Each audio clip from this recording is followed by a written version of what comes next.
Hello there, everybody. This is TJ from SkullBanger.net, and I am here with the three members of Empire of Evil: Tony, the Demolition Man Dolan, Jeff, Mantas Dunn, and Marc, JXN Jackson. Guys, how's it going? Yeah, it's good, TJ. This is Tony here, and nice to be on. Thank you for having us. No problem. Yeah, all good, TJ. All good. Mm-hmm. Brilliant. Spot on. Yeah, cool. So, yeah, well, first off, guys, again, thanks. All the way from Finland, the Tennessee boy from Finland doing an interview here, but thanks again for doing the audio interview for me. And I guess the first order of business here, for those out there who may not know, what can you tell us about Empire of Evil and about yourselves a little bit, and a little bit of your history? Jackson, why don't you go first and do your bit, and then I'll do a bit, and then we'll hand you across to Mantas himself. Okay. So I'll just speak about my history, yeah? Yeah, and how you... Yours and somebody else's? You got a sister? No, I just thought it might have been the band's or something. You know, the band's history. Well, yeah, the band's history. That's fine as well. Great. Okay. Well, I started playing drums seriously when I was about 15, 16. Joined a band called Minigan. They were kind of like a mix of covers and original songs that they played.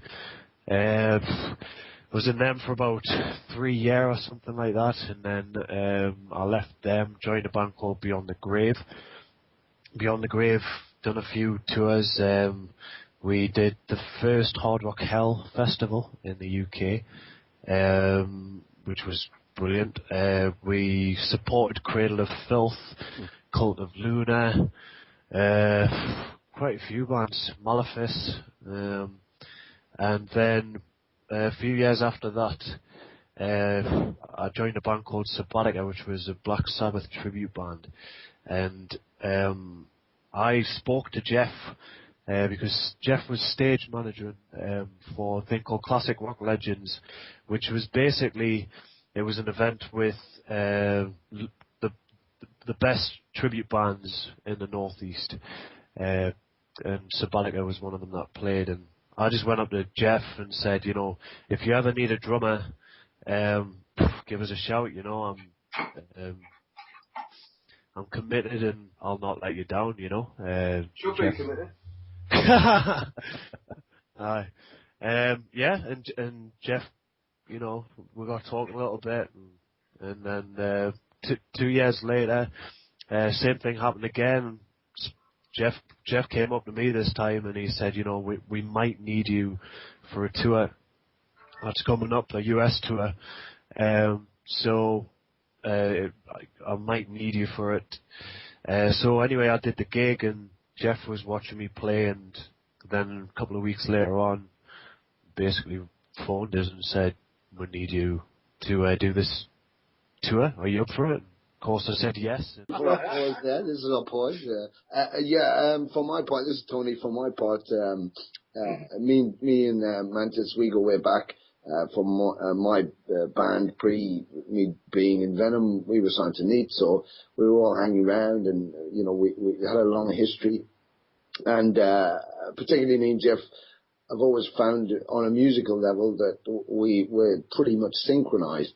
You know, and we've done stuff together before, but after the Venom reformation, and the shuffle round when they did Resurrection, Mantas and Kronos and the guys found themselves two separate ends of a stick, so they parted company again, and Mantas carried on with his projects. I was basically living 20 years down in London, doing my acting and doing my technical theatre stuff, bits and pieces of music whenever I felt like it as a pastime, but nothing serious. And then I got a call from Jeff one day, who pitched an idea at me, and initially I didn't realize he was asking me to come to join him, but I was like, yeah, sounds a great idea, oh, that's going to be great, blah, blah, blah. And then he was like, well, are you in? And you know, with Jeff, I've never had to think twice, you know, because we're so synchronized, because I enjoy playing with him, if you'll excuse my term there, in a non-sexual way. He's a consummate performer, and he pushes me to my limits, and I love the challenge of that, and he comes up with such great ideas that it's always really fun to do, fun to meet the challenge, and fun to be pushed, and the result is always something we both enjoy very much. In the past, we've done that, and subsequently. So when he asked me, was I interested in the project, I jumped in with both feet, of course. And we kicked off. He had a few tracks musically already committed, ideas. So we talked about that. He threw me some stuff. It sounded fantastic, and we went into to production. Really, we had a drummer at the time, and the idea was, basically we were three ex-members of Venom, and I guess there was a sort of idea to approach it in that way. Sure. But very soon I realized, with the way Jeff writes and the way I write, that we didn't need any crutches. We could stand on our own. We're more than able to do that. So I thought the music had a life of its own. We could go in a new direction. Certainly embrace our history. As you know, Mantas has a huge history, to a forerunner of a whole genre, so sure. We didn't need to ignore it, but we also didn't need to rely on it. And, the press do match us up with the Venom thing, but, how does Mantas not be Mantas? It's like saying to Lemmy, tell you what, let's just call yourself Ian and say you're a bass player. There's no way you can disconnect yourself. So, of course, it's part of who we are. But, we got to a point where we were coming to an American tour. It was the first live shows we'd done. Everybody said we were crazy to go to America to do 30 dates on a first kick-off on a new album when we were basically a new band, and we should, slog it through Europe, and it was madness, but we did it anyway. We were confident enough to do it. It was really successful. We loved it. We're going back there, and everything was good. Unfortunately, commitments from Anton just meant that it wasn't likely he was going to go, and so I had to press to find that we had a backup. So I didn't want to not do the US tour, and if we had a problem, I wanted to be able to still do it. Sure. And Jeff said he'd seen Marc Jackson, threw me some video he'd recorded of the guy playing. I looked at him, he was playing a Sabbatica, like he said, a Sabbath cover band, and the kid is like 24, but plays like Bill Ward. I'm like, holy fuck. So, he can play all the new style, he can play through the thrash style, the Lombardo-esque feel and all that, the Scaglione, but he also has that traditional feel, the Ginger Baker, Bill Ward feel, and we're old guys, we're traditionalists, so for me that was a perfect package. So that's where we were. And that brings us right to today and to Crucified. Cool. All right, Jeff, I guess it's your turn, brother. Ah, right. Well, I started off as a lap steel player for Dolly Parton many years ago. Before you start, Jeff, should I just put on the kettle and make the cup of tea, Yeah, that's why TJ, he's still got the breast. Such a huge history, He's still got his breast augmentation from those days. Oh. Get the ukulele yet, Jeff? No, seriously. Harpsichord as well, Oh, yeah, harpsichord. Anything I can get my hands on with strings, I'll play. Yeah. Well, I think everybody knows, basically, I was the founder member of Venom. Mm-hmm.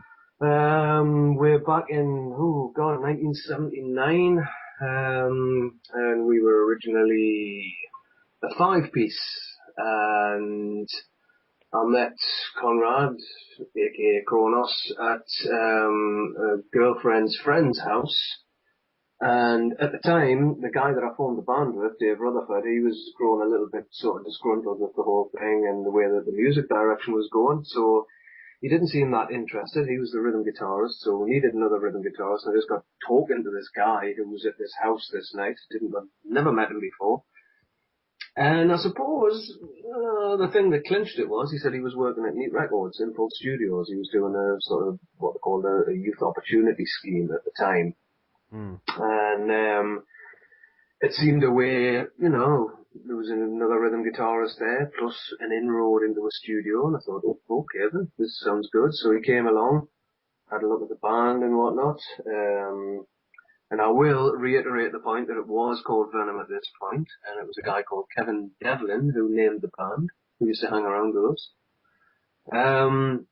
So he joined, then the bass player quit, so Conrad took over bass duties, so we were a four-piece. We did a few little shows around the area as a four-piece. Very, very first gig, everybody seems to think was Westgate Road Church Hall, but it wasn't. Oh. It was actually my girlfriend's 16th birthday party. Oh. Hell of a party. So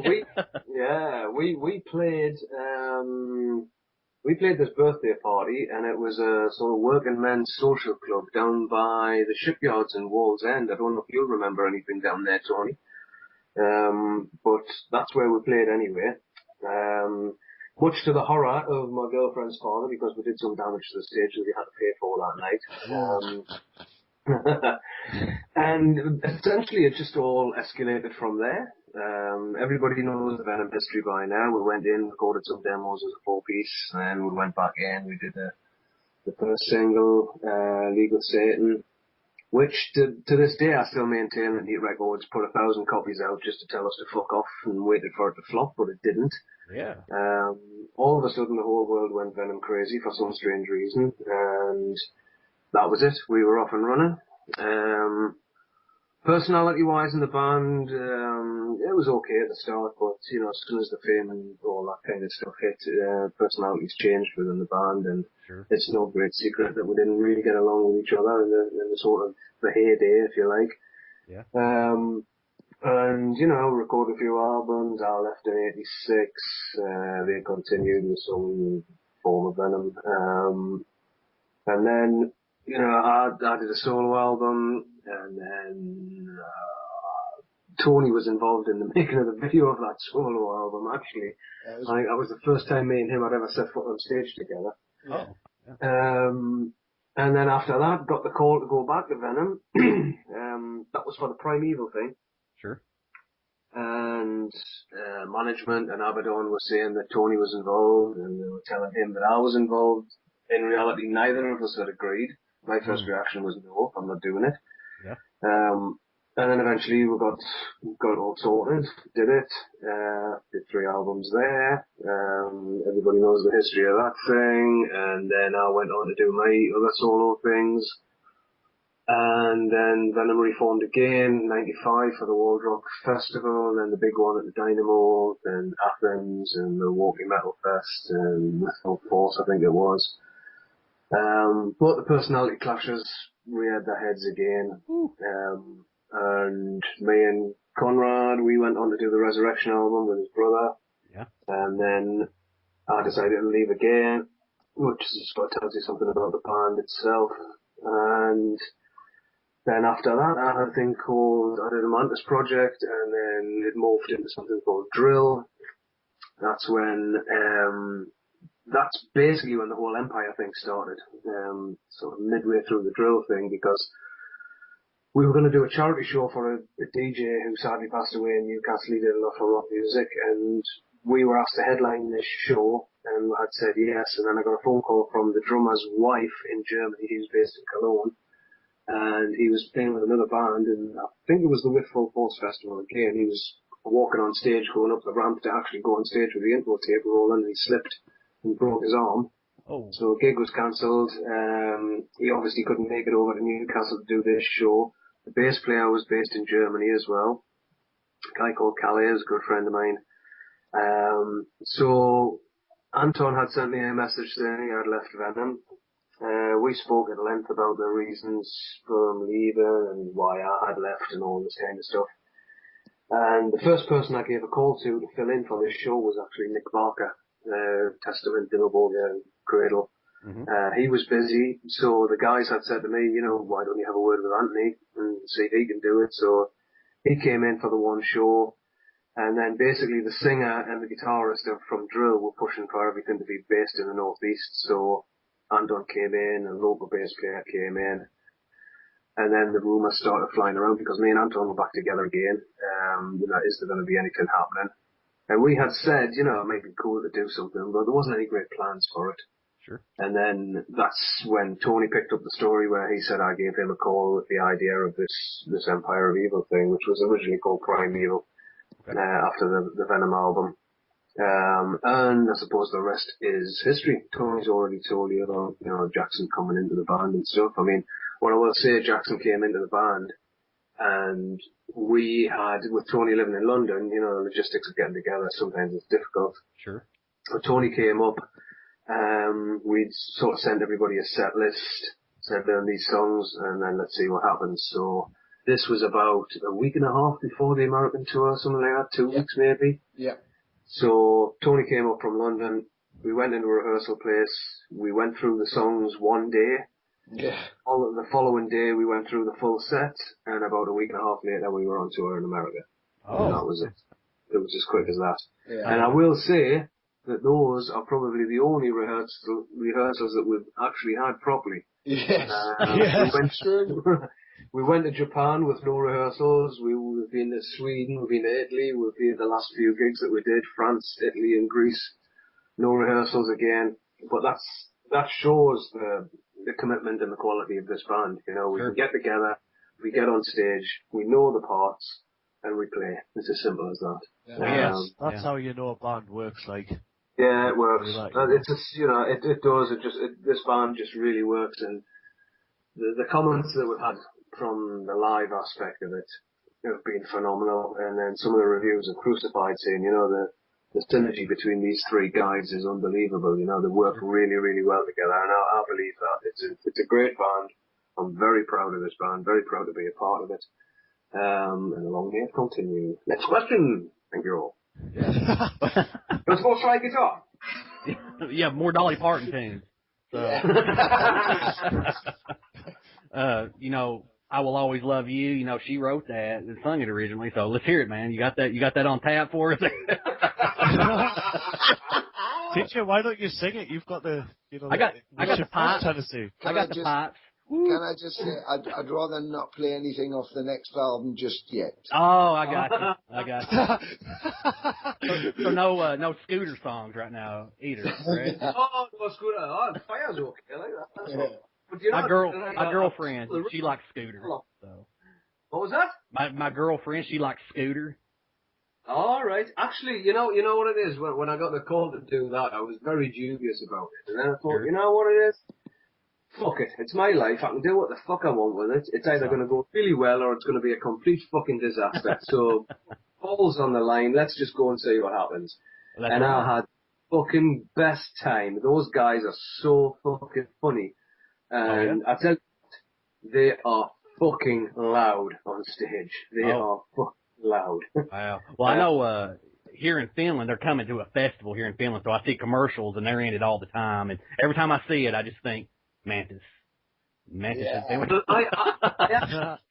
I actually did play in Finland with them in 2006. Okay. Yeah, it was some festival, some big festival, outdoor festival we did. They have hundreds of them here. Yeah, well, I flew in, did the festival, because I remember the guy who came to pick me up from the hotel to take me to the show was obviously a metalhead, and he was going, man, what the fuck are you doing with these guys?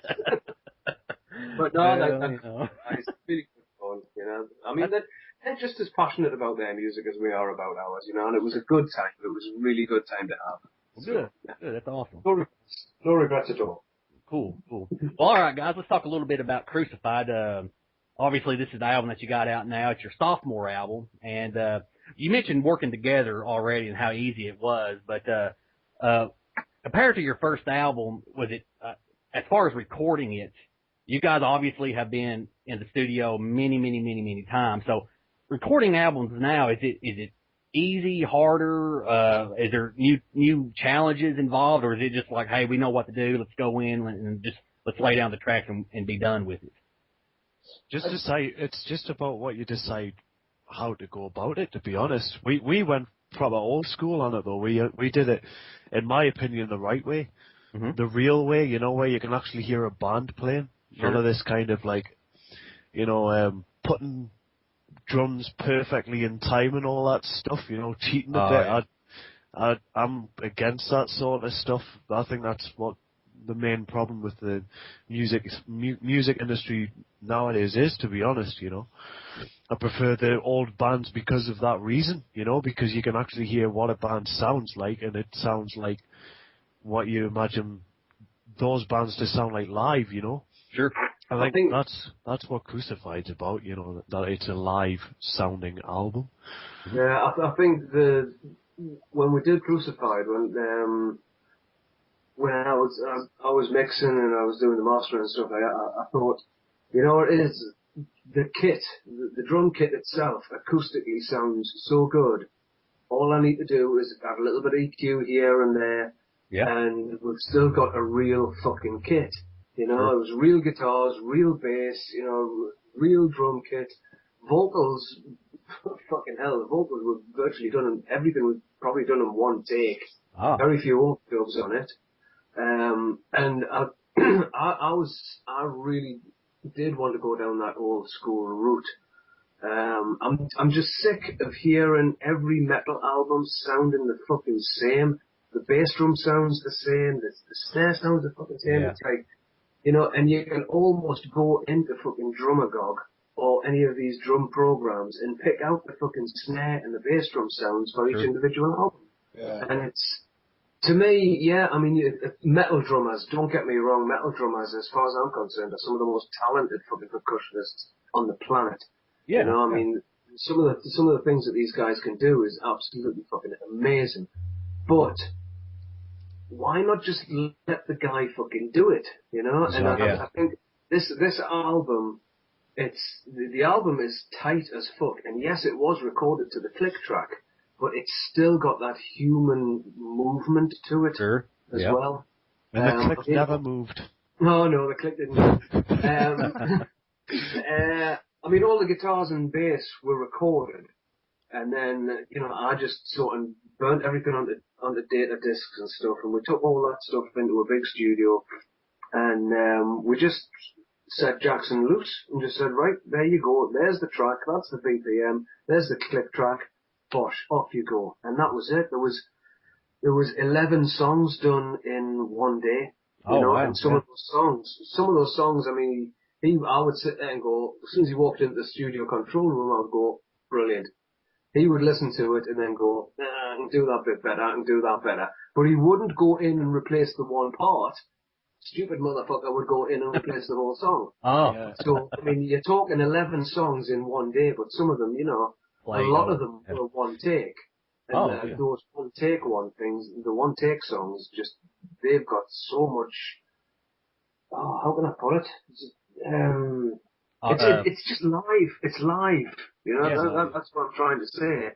Sure. And I think it's what Venom did in the early days. We rebelled against all this fucking Oreo speedwagon and Journey and everything sounding perfectly squeaky clean and produced to the nth degree. We know that production values and everything have moved on over 30 years. And essentially, the music consumer these days expects perfection. I think the human race is a bunch of lazy motherfuckers who will sit in front of their fucking screens and order everything on and download it and not get off their lazy ass and go to a fucking record store and buy something. You're right, and you talked about doing the old school sound and stuff, and I agree. I'm in Finland here, and heavy metal is a very, very. Actually, heavy metal is almost like their pop music. I was just about to say that. It's just about their pop music, and because everything's perfectly in time and there's no groove. Right, right, and it's very modernized. They have very top quality studios here and sound engineers. But I find a lot of the bands from this country, and I'm not trying to knock them. They got some very talented musicians. But if you listen to an album, guys, it's a lot of their albums are so slick and so clean. It sounds mechanical. Fake. Yeah, it sounds fake and mechanical. And and like I said, I'm not trying to knock them. You got some very talented guys here, but some of them, I'm like, why don't you put back a little bit of the rawness into it and stuff? But you don't see that a lot from the Finnish bands. They like the very slick, very modern sound. You won't find a lot of bands here that goes the route of like you guys, or even in Canada now, you have a lot of thrash bands coming out of Canada that has that very old recording style, but yet modern as far as like sounding good.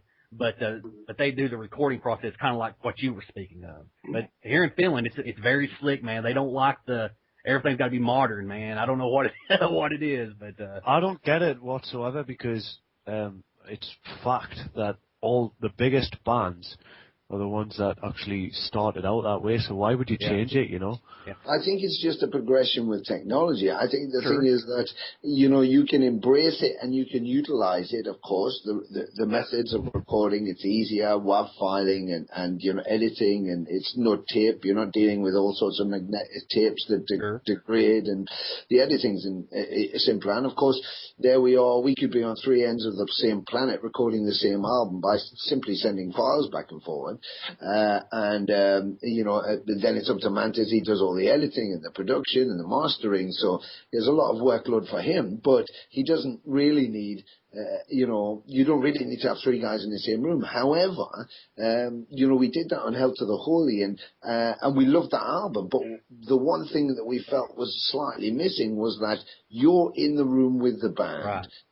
And I think what's really great, what made us all bring tennis rackets out and stand in front of the mirror pretending we were on stage at Donington or Madison Square Garden or wherever, with Judas Priest and Motorhead playing on our record players, was the fact that it felt real. It felt like the band was actually there with you, and you had a synergy with the band. You felt like it was yours.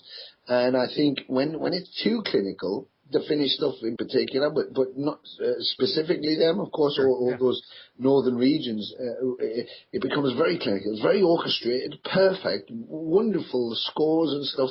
But it's another thing altogether. It's less of a band. It's more about the orchestration. Pop music is very clean, and that's how they need it to be produced there. But I think that this distances you from the fan base and the artist. It does. And I think, especially with young people, they want to feel that it's possible for them to do what you're doing. Sure. And if they can hear the bumps and grooves, and they can hear the guy breathing, they can hear the warmth of being in a studio and the live feel, then they're much more inclined to come towards you and want to be part of it. Correct. And one of the main things, TJ, I'd say is that without a doubt, most people have responded to us and the way we play live, and have said, especially with Crucified, you were definitely a live band. These are definitely live tracks. Yeah. And that's because of us doing it the old school way. They sound like we're playing them, and we are playing them, and live we do play them. So, we have that advantage, I feel. Yeah. Well, I'll just say on that point, I'll just pick up what Tony said there is, I've just received all the files from some of the shows that we've been doing, and last night I put them all into the Mac and did a quick mix on them, and it sounds fucking awesome. It sounds fucking great, yeah. And it sounds like it's a kick in the arse away from, the studio versions. And, and this is live. And it sounds fucking great. So, there's going to be a live album coming out of this, the stuff sounds fucking monstrous. Sure. But, I think for me especially, me and Tony, we've got, over 30 years history in the music industry. So we've been there with the big analog desks and vinyl and 2-inch master tapes and belting it down to a 1/4-inch tape and splicing tapes in the studio and all that kind of stuff. We've been there and done that. And exactly what Tony says is, the technology's moved on. And yes, I will agree that it's easier now. I use Logic Pro 9 at the moment, and it's great to do all this stuff, but there's no reason why it shouldn't sound like a fucking band and not like a fucking mechanical thing. You know? Just I think you can. There's always somewhat of a middle ground or something that you could find to work both sides of the equation instead of going all the way to robot mechanical sound, like you said. Yeah, But, exactly. Yeah, Yeah, absolutely. exactly. I think the thing is as well, you know, if you think about musicians back in the day, you can actually pick out the original sounding musician, drummers especially, because as you know, nowadays the drums are put in time. Everyone sounds the same, you know. The drum sounds exactly the same, like to me, on pretty much every album nowadays. You know, back in the day, you used to have groove, and you could actually hear who the musician was, you know. Now it's quite hard to pick out sure. who the musician is unless you already know the band, you know. Yeah. That's the thing. I don't get it, to be Well, honest. what I noticed with a lot of metal drummers, when you started hitting, you know, in the '90s, metal kind of took a tough hit, and then late '90s going into the 2000s stuff, you started hearing these, and I'm going to attribute it to probably power metal bands first, but now you hear it a lot more. But what I heard from drummers from that point, it all turned to double bass hits as fast as possible. I not hear a lot that, of but not a lot of variation. I'm like, The guys, blast- you can mix it up That's the some. thing. That's the thing. There's so many bands out there, like I was saying about the originality thing. You know, when you listen to an album now, and you listen to the drummer playing live, it's completely different. Yeah. It's not the same power as you hear on the album.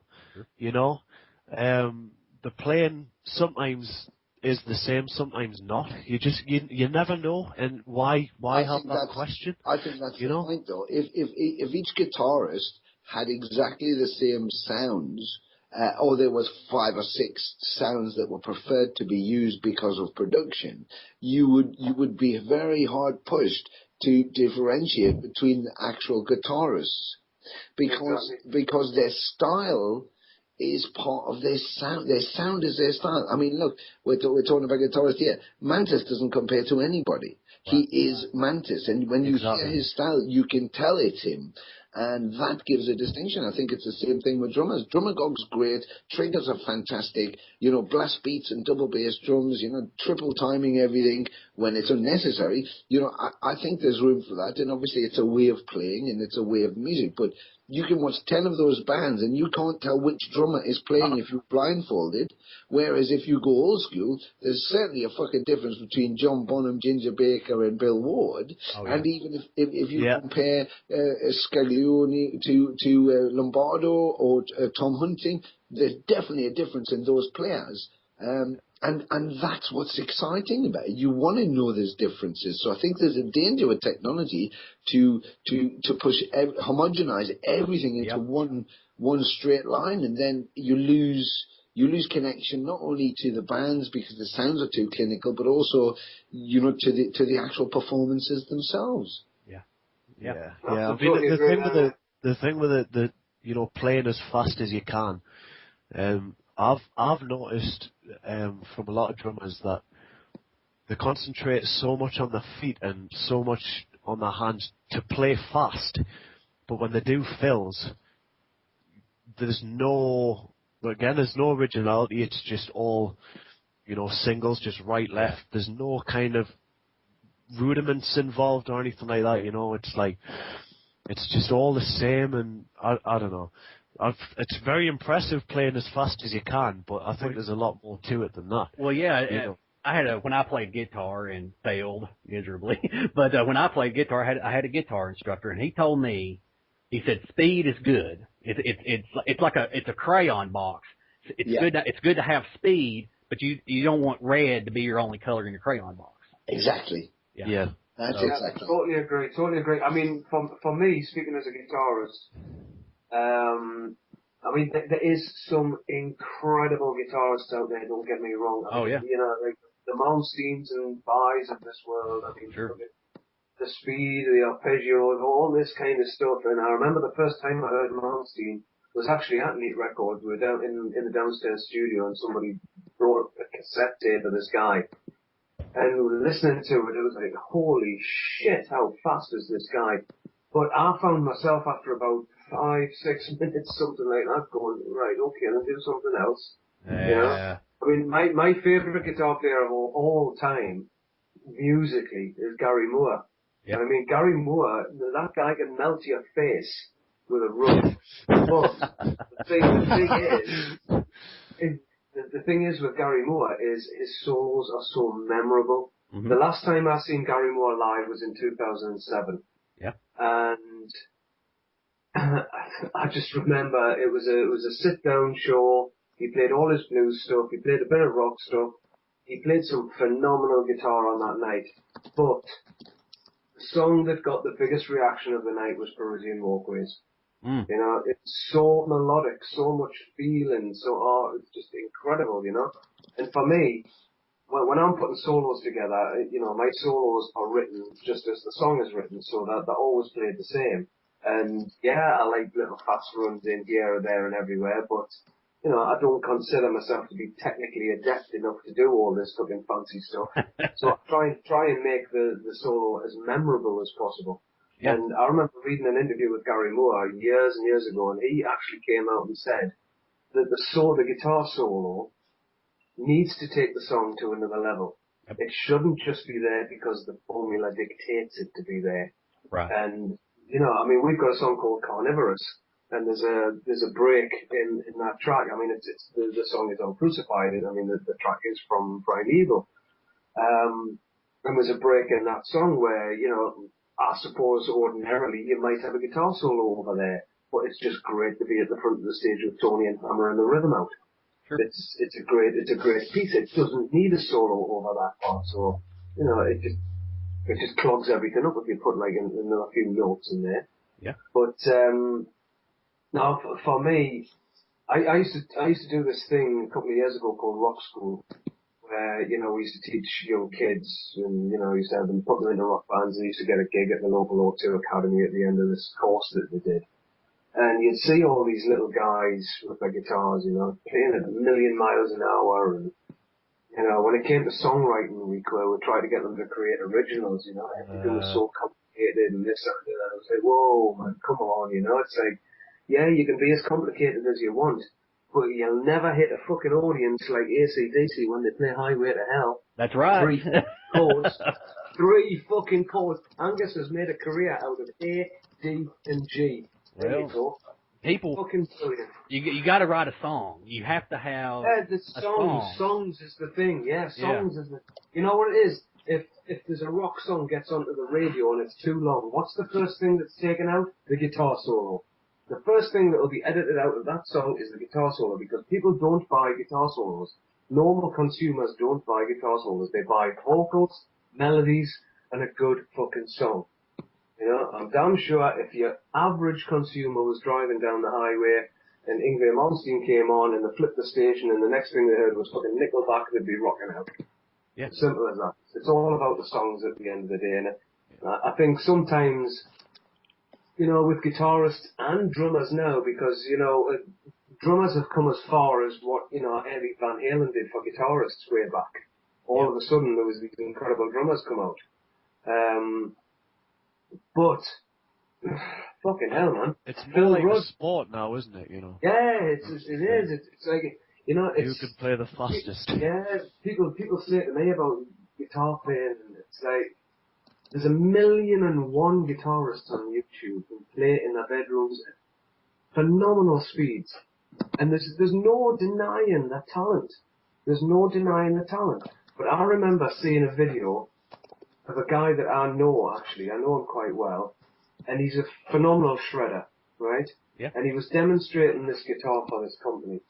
And there was a little video of this demonstration was put up, this new guitar that had come out, right? And he was shredding the shit out of this guitar. And then all of a sudden, halfway through this little video, there was the caption came up along at the bottom of the video screen, and it just scrolled along. And I pissed myself laughing. And that little caption said, can also be used to play a song. That was fucking genius. Oh, brilliant, yeah. It's true. I mean, you know, you can give 2 people the most amazing carpentry tools in the world. One will build you something which will last for years, some beautiful piece of furniture. The other one might chop you some firewood in 5 seconds. Sure. What's going to last? You know what I mean? It's as simple as that. It is for me. It's always about the songs, and I've always said that if somebody came to me and said, right, you've got the choice. You can be the most amazing guitarist that the world has ever seen, and everybody will worship at your feet, or you can be the most amazing songwriter. I would choose the songwriter every single day. Yeah. Well, I think that's also a point that shows the heritage there as well. You know, Venom being attacked in the early days for being chaos and not players and all haphazard and no technique and blah blah blah blah blah, and yet the two best known, best recognized albums of everything that started from there, pre-Metallica or even now. I saw a photo the other day of Hetfield still wearing a Welcome to Hell shirt. So you go, Welcome to Hell and black metal. Well, if they were so shit and they were so unpalatable, how come those two albums still stand out as being really great albums? Because it's the song quality. So, just because you can put a ton of notation in there, you can also, play everybody else off the map, and you can produce it within an inch of its life. At the end of the day, a good song is a good song. Full stop. Full stop. Yeah, exactly. Amen. Well, speaking of good songs, fellas, and your album Crucified, I thought it was a very strong metal album, and I was actually tricked a little bit here. I followed Venom. I know a good amount of Venom songs, but I'm not a Venom disciple per se. Where I know there's people out there that are super devoted to Venom, but now I was listening to Crucified, and I picked there's like 4 Venom cover songs on here. Then the rest You're are, not the only one who said that. yeah. I was like, there's not 4 Venom songs on here. Tony enlightened me and said there's about 9 songs. Yeah. But you know what? Do you know what it is? I actually think that's a good thing. That's a really good thing. Yes. People think it is they're a good Empire thing songs. because we said straight away when we decided to do this album, and it all came about after we'd done the American thing.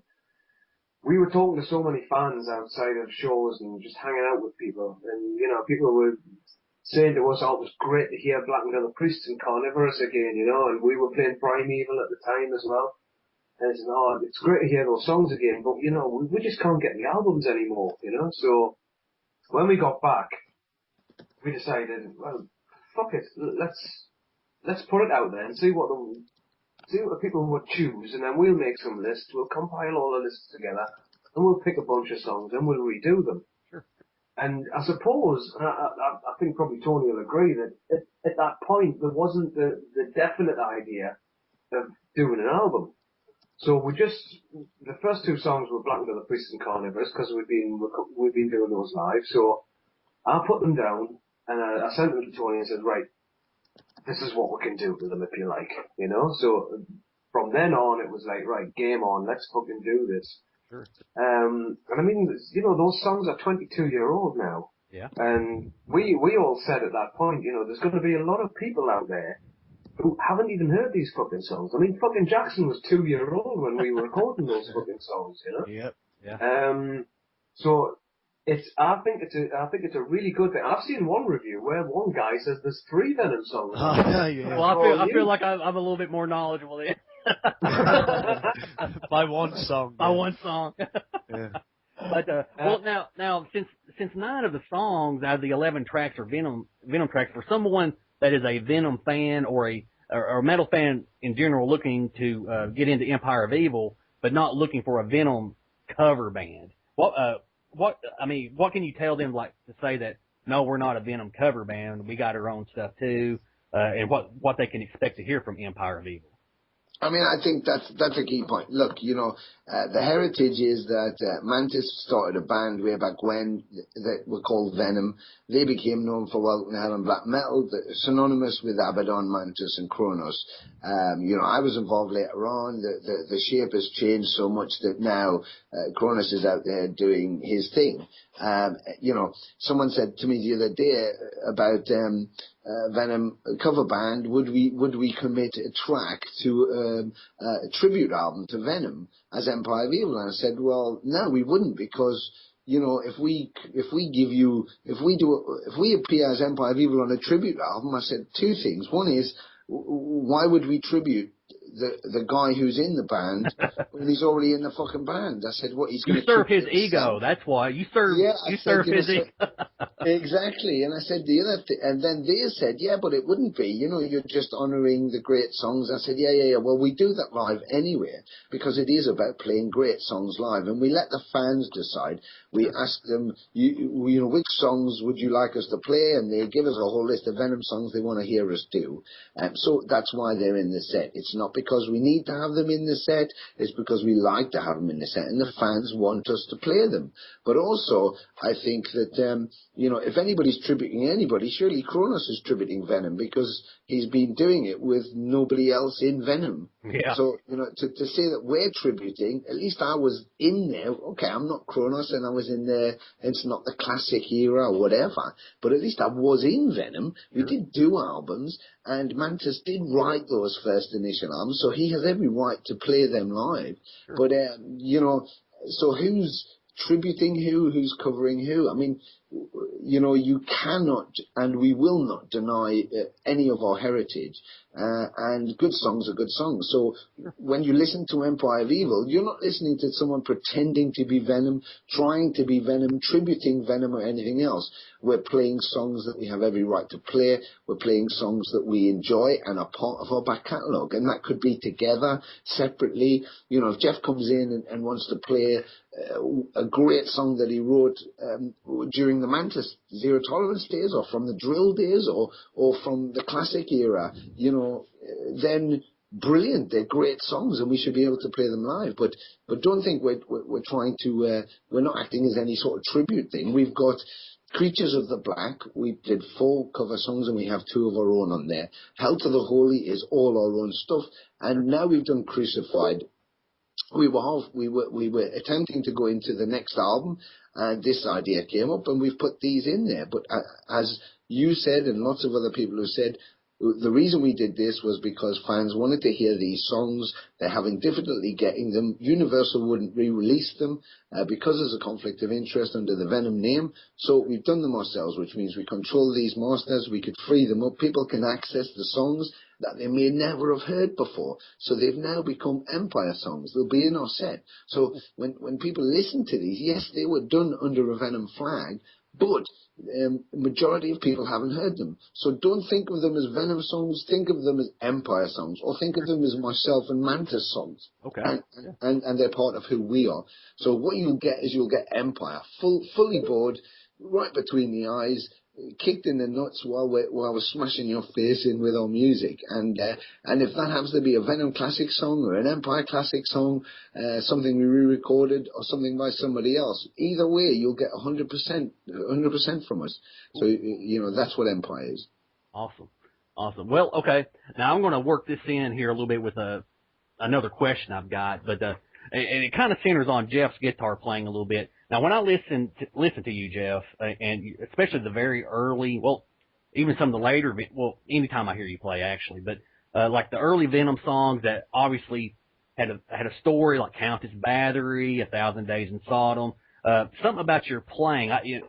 Obviously, you can't quantify and put a mathematical equation to someone's playing style, but you know, anytime I listen to those songs, the way you added a lead, a solo, a riff, it really helped, to me, the imagery of the lyrics come to life. And it really reminded me of the old 70s horror movie. To me, that's a testament of a good guitar player, someone that can put leads to a song, make things sound, put the imagery of the lyrics in a person's head. I think you do an excellent job of that. I always thought Iron Maiden did an excellent job of that.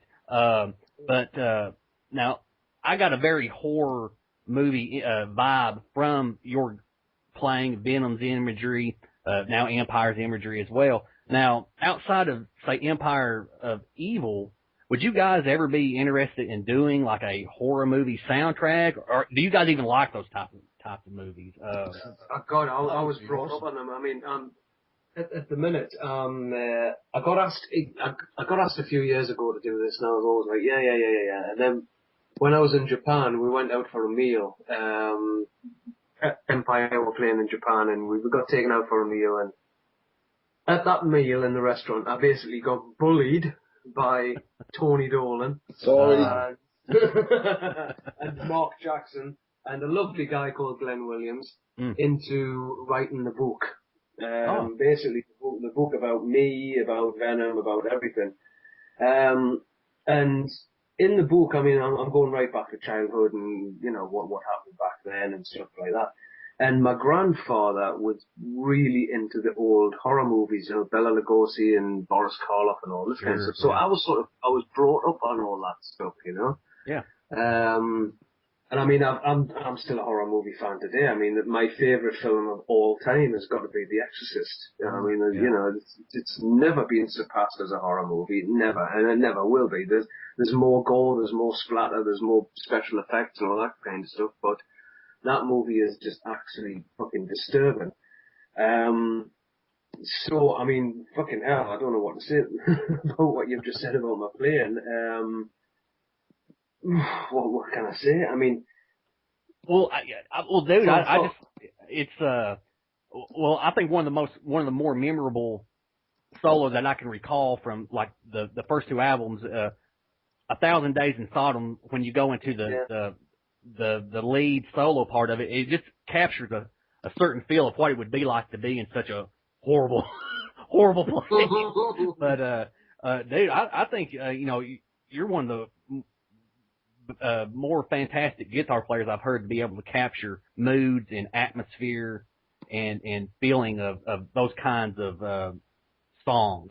I think all I can say about, sorry Tony, I think all I can say about that is it gets back to what I said before, is where I really feel that the guitar solo or any guitar break or anything that involves guitar other than the vocals, it's got to add something to the song. Sure. And not just be, it hasn't got to be just there as another texture. It's like verse, bridge, chorus, middle eight, oh, here comes the solo. Widdly, widdly, widdly, out, chorus, finish. And that's the formula. That's sticking to the formula, you know, but, I think it just gets back to, I mean, I'm a huge Priest fan, and I think, you know, KK and Glenn, I mean, KK was the guy that did it for me on, let's have a look at my Judas Priest ticket, which is framed on the wall. It was Thursday, the 24th of May, 1979 at 7:30 p.m. MCP presents Judas Priest in concert at Newcastle City Hall. That was the gig that changed my fucking life. Yeah. Absolutely changed my life. And from then on, I've been a loyal Priest fan right the way through. And I think those two guys have got exactly the same thing as you're talking about. They do. You just said there. Yeah, they do. I think another guy who's got it is Richie Blackmore. Oh, yeah. And obviously for me, Gary Moore. I mean, I know the subject matter in Gary Moore's songs is a lot different to Priest and all the other kind of stuff. But I don't know. I just feel that the solo in a guitar in a song, it's got to do something for the song, and if it's got to match what's happening. I think some way. I think the thing is, from my point of view, I look at it like this. You know, I see music in visuals. I always see music in pictures. I see images. So, you know, just what you're saying there, TJ, about say that section in 1,000 Days in Sodom, you visualize something straight away. You visualize when it goes into that. You visualize something happening. And mostly you get a good vocal performance or a good lyric will take you somewhere else, like a movie. You know, they'll take you somewhere else. And the better guitarists do that with their motive. When they play, if they're speaking to you, then it reaches further. And I think Jeff is one of those guitarists. I've always said that he's a musician. You know, there's people who are in bands, and then there's musicians. And they're two different things.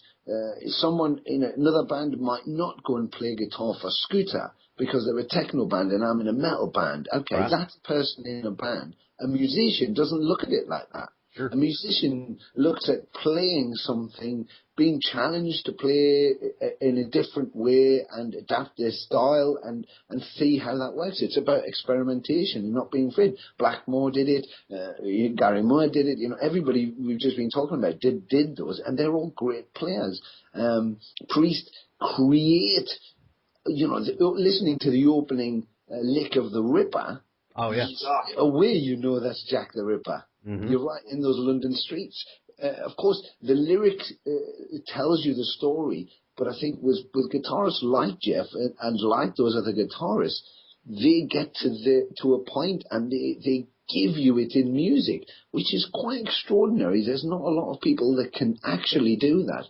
They can paint the picture for you, make you feel you are traveling down that dark alley or traveling down that road, and it's very expressive. And I think, you mentioned about the technicalities before, Jeff, and I think that's all brilliant.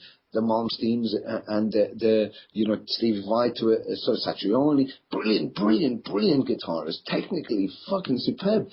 But, you want to feel something. And if B.B. King can play one note on Lucille 20,000 different ways and say 20,000 different things, then, it's about feeling. And you want to be able to relate to the audience. And I think Jeff excels in that. The eighth gate of leading on from seven gates of hell, the eighth gate on Hell to the Holy, the whole orchestration he's put on Black and Other Priests on this, the wings of the demons and the fluttering and the voices on Black Legions. Everything he does is expressive and gives you a feeling of something, happening. And I think that adds to it. Yeah. Which is why that's so expressive and why he can do that. And it is a rare thing. It is a rare thing. Yeah, it is. And, well, all right, guys. Well, now I want to ask a little bit of I don't know if it'd be silly per se, but we talked a little bit about the horror movie aspect and doing a soundtrack a little bit. But, we see a lot of bands now and artists that go outside of music a little bit, like Rob Zombie. He directs movies. You got brilliant. You got Bruce Dickinson. He's flying planes all over the place and stuff. But what about you guys? Is there anything that you would like to go into, maybe outside of Empire a little bit? Now, Tony, I think you mentioned something about acting or something a little bit, but. I mean, my day job is that I work production manager for theatre and do stuff like that. And, I specialize in automation and systems. And I worked for a company. We did some stuff on the Olympics. We did some hydraulic stuff for the bridges for the Rammstein tour and Coldplay, Radiohead. But I did a couple of movies and some TV and some theatre as an actor. I sort of fell into that because of my daily work. So for me, that's sort of my side thing. I just like being busy, and so I'm always trying to do something. But I think I never look at anything as being not possible. So I'll just seize any opportunity. So that's me. Probably a bit more acting, but certainly more music, side projects, and everything else. Sure. Mark, what about you? Go ahead. Go. Yeah, I wouldn't actually mind getting into production of eventually, like actually looking into that further. I've actually thought about that for a while. I just haven't really had the time to do it yet, to be honest. Yeah. Outside of music, though, I don't know. It's quite a difficult one. I mean, I do like sports, but I wouldn't. It's more of a hobby kind of thing, like. I don't know. I really don't know. Apart from music, it's teaching, isn't it? I mean, it's quite a difficult question, to be honest. Sure. Like if something comes across, if something actually if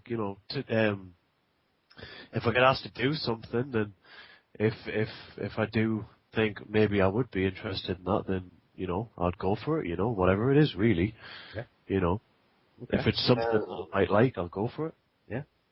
All right. I would myself. I mean, I would love to get into what you mentioned before is soundtracks, sure. like movie soundtracks and stuff like that. I would love to do that. I would love to do something like that.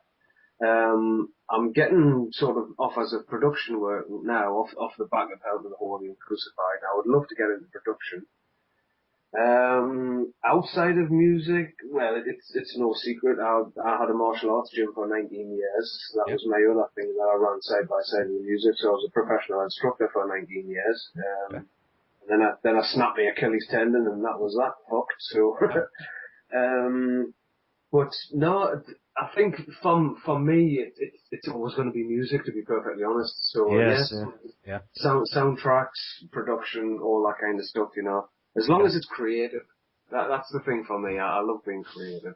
I love the artwork as well, all the, you know, the digital art and stuff like that. I love doing all that, all the album covers and things. I love doing all that kind of stuff as well. Okay. All right. Well, cool.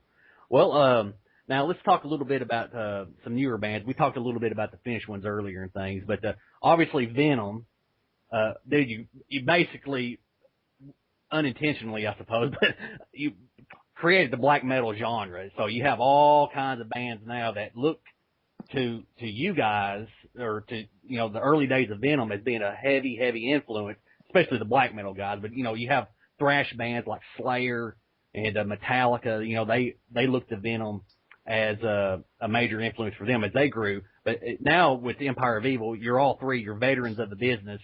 Do you see any newer bands that are out today that maybe 5-10 years old that strike you guys as something kind of that, oh man, these guys are really good, that you think has a bright future ahead of them, or do you not really listen much to the more current type stuff? I think for me personally, I'm still pretty old school. I don't listen to a lot of the really new stuff. Machine Head. You like Machine Head, Jeff? I love Machine Head. I've got to admit, I've got a soft spot for Machine Head. I think they're fucking awesome. Well, they're a little bit. I mean, they came out in the '90s, though. I mean, they are a little bit older band. What about Mudvayne, actually? Because I like Mudvayne. I know Jeff likes Mudvayne as well. Like Mudvayne, yeah. I mean, I love Mudvayne. I'll tell you another band that I really like. I mean, I know they've been around for a long time as well, but I really like Mushroom Head as well. Yeah, they were great. Where the hell are they these days? I really don't know. I don't know. I mean, I like Slipknot as well, obviously, you know, and I've seen Slipknot live, and, you know, I mean, it's no secret that, you know, they've been cited as being, you know, sort of Venom fans as well, you know. Yeah. Seen photographs of Corey Taylor holding up his copy of Welcome to Hell or wherever he had on the tour bus at that particular point.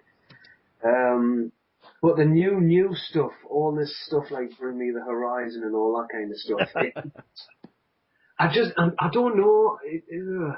For me, anybody who's out there as a guitar-driven band is doing a good job, as far as I'm concerned, because, you know, essentially at the end of the day, if you've got a guitar in your hand, you've got to get out there and play live. Yeah. And that's good in my books. But I must admit, I look at some of these new bands and go, what the hell, just give me a chorus, please. Fucking hell. A lot of them are guilty. A lot of them are guilty about not having, they just kind of sing in a stream of consciousness or something. I don't know what's going on.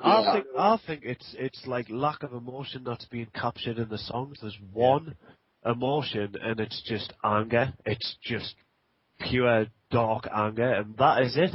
You know, there's nothing else. Yeah. Metallica, you know, they had everything, and people could actually relate it to their songs because it was what they were going through. Sure. You know, and it wasn't just the angry people; it was everyone, you know. But I think that's certainly indicative of when genres first become relevant. You know, much like Venom. You know, that first album was layered with anger and spite and hate. And darkness, and that's indicative. Punk rock did it, and all those 70 acts did it, and the 60s, you know, you had those alternative acts, you know, Steppenwolf opposed to the whole, you know, lovely flower people shit going on, and, you know, all the flower people shit. You've got on one hand, you've got All the Leaves Are Brown, and on the other hand, you've got Born to Be Wild. Now, Born to Be Wild might not seem quite daring now, but back then, the fucker was in leather pants and fire, all that George Brown said, you know, so, you know, I think these days, you know, there's some great bands. I mean, just today I was listening to an album called Justice by a Bulgarian band called OH, which is fucking phenomenal. Very new band coming out of Bulgaria, trying to get out of Bulgaria. A lot of bands are landlocked in their area. South America is full of them. Some great bands. We've got Troxygen in Belgium, a very young band, great band. We had Allergen in the UK, who now split up, but we've just been trying to make it for the last 10 years, and a fucking superb death metal band. We play with Ultraviolence, who I did a bit for their album, an Italian band. the old school. These guys are so young, but they play old school thrash. But they may as well have been born in the Bay Area. It's perfectly and live. They're fucking phenomenal. Necrodeath we play with, who are sub underground. I've heard. I don't know what that means, but they're sub underground, which means like only two people go and say you or something. Yeah. I don't know. Yeah, I guess. But I mean, when you think you've got derivatives. You've got funk metal, new metal, rap metal, symphonic black metal, Viking metal, cello metal, Christian metal, dark metal, crust punk, death metal, death and roll, melodic. I mean, fuck's sake. What I loved before, it did spurn Venom to be Venom, was that you could both. Jeff would go to see that Judas Priest show. Now, I can guarantee that 2/3 of the audience, maybe even 100% of the audience, would be also at that Judas Priest show. But they'd have a patch with Rush on, they'd have a patch with Styx and AC/DC, Rose Tattoo, Twisted Sister, Motorhead. Back then there was a big sense of community, and then Venom went, well, we're nothing like fucking Styx. So if you're going to tell us that Journey's heavy metal, then we're not fucking heavy metal. We're going to be something else. So there was nothing else to be termed, and in England everybody needs to be pigeonholed. So they went, fuck, you're not pigeonholing us, we're black metal. And they were like, what the fuck's black metal? Black metal's Venom, Venom's black metal. Of course, the kids then on the continent decided that was sub-heavy metal, so they would then use that term to qualify themselves. And, of course, the whole explosion happened. Yeah. Once one band is so significant and so out there, everybody hopes that their band is going to do the same thing. Sure. So they then go, right, well, we're folk metal, and we're this metal, and we're that metal. So everybody's desperately trying to create the same thing again. But what they haven't realized is by doing that, you're just dissolving the community into little pockets. Right. Until they all come back together under the banner of heavy metal, and these are just all versions of heavy metal, nobody will stand out. Nobody will stand out. Right. These are all just an amalgamation, of one particular type of music. But yes, they're angry. Yes, they're aggressive and black and dark, and it sounds so sort of monotonic. But that's because if you, as you know, TJ, you live in Finland, fuck's sake. I mean, I've got a guitarist friend from Rautier, from Sweden. He lives up in Haparanda. And once you get up to Haparanda, you're well inside the Arctic Circle. It's dark most of the fucking year. It snows most of the year. There's nothing to do but drink fucking whiskey. So what are you going to do? That's got the highest mortality rate of suicide in Europe, in Sweden. And in those northern regions. Yeah, it's bad here too. Because there's nothing to do. So if those kids are going to write music, they're not going to write about flowers and trees and lovely gardens and shit like that. They're going to be screaming from the rooftops. And that's exactly what happened in industrial Britain. And certainly from Wallsend, where the government we had at the time decimated the industry. There was nothing. One day everybody was at work, the next day nobody was at work. And what happens is you get aggression out of that, and sometimes people want to push it further, the further that they can, and that's why you end up with a Venom. And people can mimic that, but unless you're from that sort of background, it's not going to be real. Sure. It can certainly be a style, but it's not going to be real. Yeah. So I think that there's so many great bands currently, new bands, young bands. Yes, you've got your Mudvaynes, yes, you've got your Machine Heads and Fear Factories and all that stuff going on. But those guys, are practically old school now. But it's no longer about new metal because, that was the opposition in the 1990s, was new metal as opposed to old school. But now there's 20, 30, 40 different subgenres. And I think, you don't classify Black Sabbath as being doom metal, but these days that's how they would be qualified. They would be, yeah. But they're just heavy fucking metal. They invented it practically, if you think about that.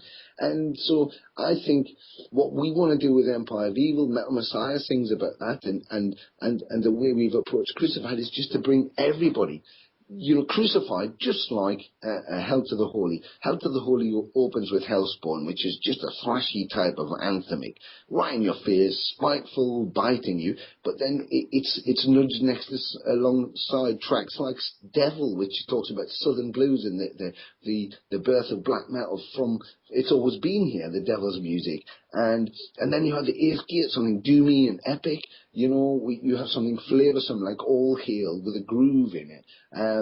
And we've done the same on this, we've got Crucified wedged in amongst Wolverine and Demon. We've got Taking It All, which is an anti-chant, more punky in its theme and anthem, and then we open with something, which is quite ethereal, like Temples of Ice, something that's big and orchestrated feel to it. So what we want to do with Empire is we don't want to deliver one pure line that goes in there. If we want to do something Southern rock, we'll do something Southern rock, and if we want to do something with a jaw harp on, it'll be there, or a mouthpiece, or a more slide guitar, or something absolutely all out heavy, or because we just want to say, look, we're musicians and we play music, and it's all viable. All of it is viable, but stop separating it out and bring it all under one roof. We can come on and be as angry as you want to be. If you want us to be angry for you, we'll be fucking angry. We'll be pissed. But if you want to sit back and go, just play me something really cool, we'll do that too, Yeah. I just desperately want everybody to get back to being one unity thing, because everywhere we went, every single fucking place we went, from America to Greece to France, Italy, Sweden, Japan, everybody told us the same things at the show. Yeah, well, heavy metal's not really, not a lot of people come to live shows now, and it's not what it used to be. And I'm going, hang on, if you can do a Sonosphere, or you can do a Wacken, or you can do a 3 or 4 day festival, Maryland Death Fest just happened, if you could do an Ozfest, and sell all the tickets and pack it all out, well, then heavy metal is alive. Yeah. What you're saying is, you fragmented it so that this thrash gig that you're going to, only thrash kids will go to. The doom metal kids aren't going, the folk metal kids aren't going. I just would like to see, instead of seeing packages where you've got 4 thrash bands, the Big Four, the Teutonic Four, or whatever, I'd like to see bands like Symphony X next to Rammstein, next to Slipknot, next to Ozzy, or whatever. Mix it up, Sure. Let's get under one house. I think that's more exciting for me. Yeah, and I agree. And, obviously if you mix it up, you're going to draw. Well, there's a festival in Poland, and Yes. it's called the Woodstock Festival. Man, they draw like 900,000 people. Yeah, and they have everybody on there. Yeah. So, and, Jeff, you mentioned, you get a band that puts the guitar in the hands and they play, they're doing a good job. And, I just recently reviewed and interviewed the guy from it's kind of a black metal hybrid band. So I was actually able to listen to it. But what he does, he's got a little bit of the black metal style vocals, but you can understand him. And, what he does, he lifts his influences like Wasp, Motley Crue. He plays guitar and he puts riffs and cool little riffs in his songs. The band is called, I'm going to mispronounce it, Plague, Plaag. Yeah. Oh, yeah. You've heard of it? Yeah. And, man, I thought he was really good. He described his music as black and roll. So he put the black and roll. That is awesome. So, and really good stuff. So, I agree with you. You get the guitar in the guy's hand, you make memorable riffs and leads, you're doing a good job. That's it. That's all you need. That's all you need. So, well, guys, let's talk a little bit more about Empire of Evil's records and stuff. Now, Venom was, they had a lot of collectible items, a lot of, their vinyls and stuff. Now, with Empire of Evil, have you released with Crucified or anything like special collector's editions that fans might want to go after, or anything special with the latest albums? Yeah, we have.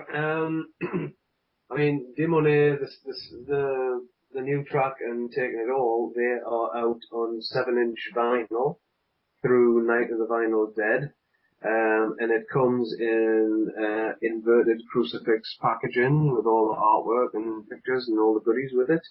And the Night of the Vinyl Dead have also done an amazing job on the album itself, Crucified, where on the album, on the vinyl, we've just put the cover tracks on, the Venom tracks.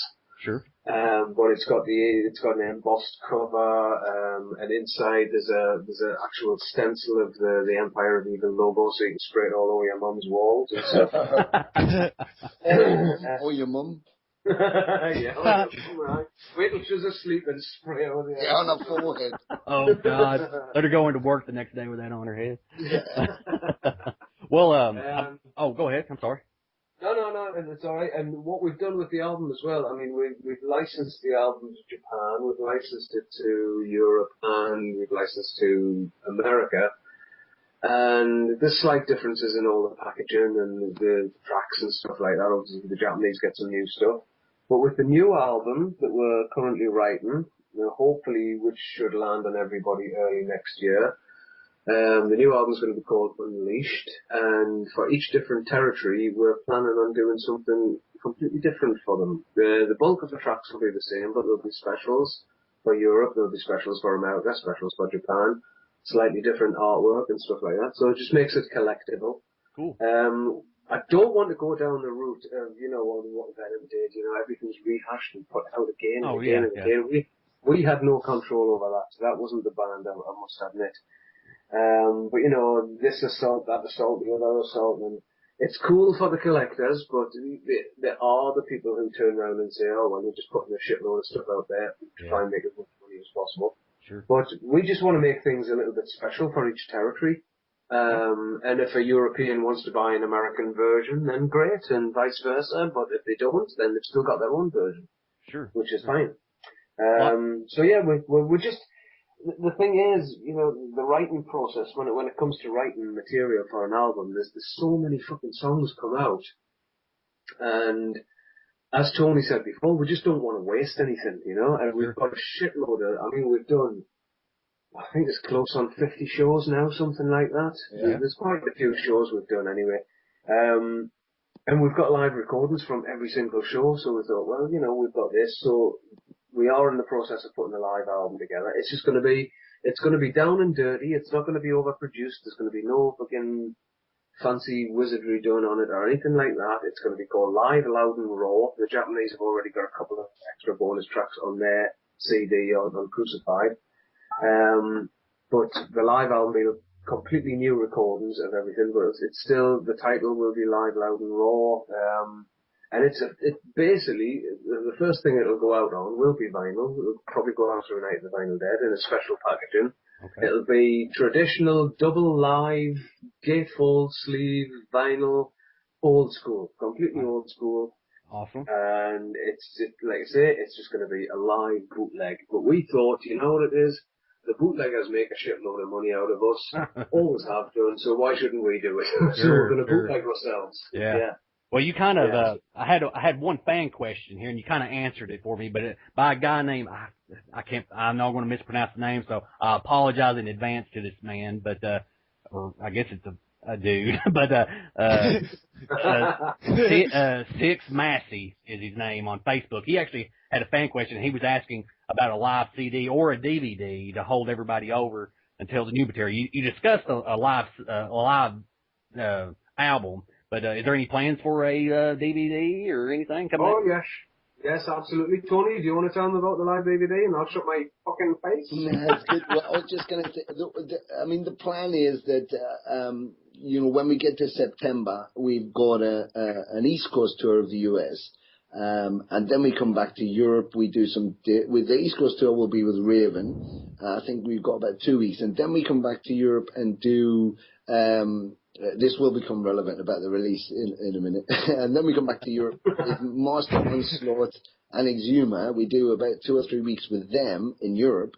Then we go back to, South America. We do about a week and a half of dates there. Then we go back up to the west coast of America. And we're hoping when we finish in Vancouver, then we go straight off to Japan. So, the last half of the year into the new year is going to be really busy. And then we'll have a gap, and then we'll be working to put Unleashed out, sort of mid, first quarter of 2014. But because when we go to America, the US company and the promotion company there were a bit concerned because I tried to get us to America as close to this release as possible, but it wasn't going to happen. Mm-hmm. And they released on May 7th, and they were saying, look, the only thing is when we get you to the States in September, the album's 4 months cold, it's been out for 4 months. It would have been best if we'd had it up closer to the tour. So that was the idea, to go, well, look, we've got we've taken audio and video feed from everything we've done since we started, because I think that was really important, to keep a total record. And subsequently, because of that, we have some incredible audio files. Still, Jeff will work on them, of course, and master them, but we've got some great live stuff. We've also got such an immense amount of visuals. So the idea is to put together a live double, possibly, for release for America. So it'll be a special edition release for America. It'll go out on CD version and on vinyl version for America as a collector's edition, and it'll be for the US tour. Okay. Because one of the other things is that everybody ends up doing something special for Japan, and all the American fans have been going, how come the fucking Japanese get everything and we don't get anything? And we're last, so we wanted to do something special for them. It helps us with a tour in the States, to push there. And then we'll probably back import it into Europe, so people will get a chance to get their hands on it too. Awesome. But we probably by the end of this year we will have all the footage that we possibly need for the DVD, and that's a sort of ongoing thing. Sure. When we've looked at the visuals for the DVD, there's so many great things. That we did a piece on the history of A Time to Come, a movie that's about the revolution, flash revolution in the UK and subsequent demise of it through the 80s. There's so many things that me and Jeff and Jackson have done, on recorded audio, on visuals and stuff, and then all the live stuff.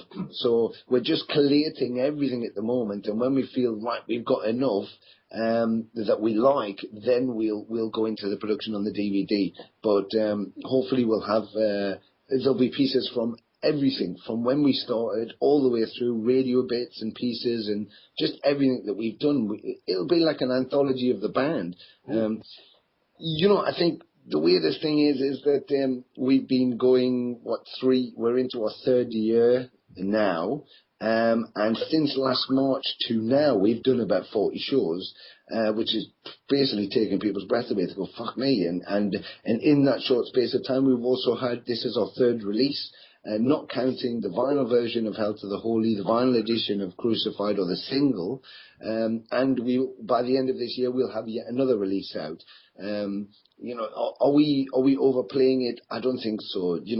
Like I said I did a thing with Total Rock, Bloodstock Radio last night, and he said, you guys just don't seem to stop. And I said, well, look, what do you do when you're in a band? You record and you play live. I said, we're in a band. So when we're not playing live, we're recording. And when we're not recording, we're playing live. And when we're not recording or playing live, Jeff's doing artwork. We're doing press. We're always doing something, because that's why we exist as a band. So we just want to keep producing, and none of us can sit still. We have to keep doing something. So yeah, that's the idea. By September, we'll have the live thing will be ready. By the end of the year, we'll have everything finished for the DVD to go into production. Hopefully, Unleashed will go early 2014, followed by the DVD, and then something. I no doubt there'll be something extra special by the end of next year as well. So I think having a legitimate album followed by something quite special each year is fantastic. Why not? Why not? If you run out of material, don't do anything and sit around in your ass for 4 years and think about it. But if you're producing at the rate of knots that we seem to, and Mantas is like he's a riff machine, he doesn't even need batteries. You can unplug him and he still fucking keeps going. So I think as long as he's producing and everything sounds better than it did the last thing, and certainly from his production, I mean, I listen to Creatures of the Black and think, yeah, that's really good. I compare that to Hell to the Holy, thought, fucking hell, he really pulled out all the stops there. But then I heard this and was like, holy shit. So we're really coming into our own, and it's almost productive period. So while we're productive, we'll just keep going and give the fans as much as we can possibly give, live and in the studio, and packaging and art and everything else. You know, it's Awesome. about giving ourselves to the fans. That's why we exist. Yeah. Very cool. Very cool. Well, I got a couple more questions if you guys are up for them. They'll be a little bit more lighthearted here if that's okay. Is that fine? Absolutely, yeah. Yeah. Okay. Well, now this one kind of goes maybe more for Jeff and Tony, and maybe you, Marc. I don't know how much you toured extensively or anything, but other than with Empire of Evil much. But now, guys, I know sometimes I hear bands, they have stories about some strange people sometimes they meet on tour, and I can imagine some people that you may have met. Do you have any certain stories that kind of stand out from touring, from people that acted kind of bizarre or something? Strange people. You mean apart from the people in the band?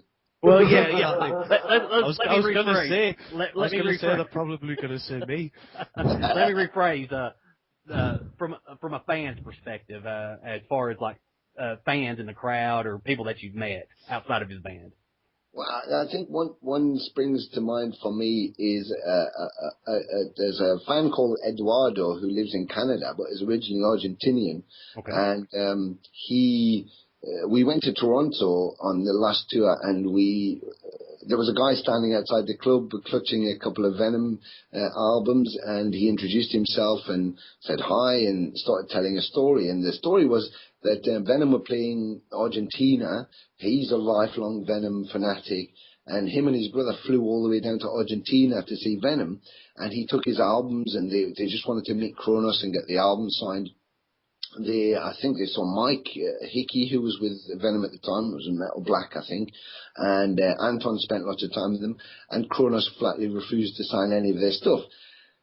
So this guy travelled all the way and waited for hours and hours, and Kronos would have nothing to do with it.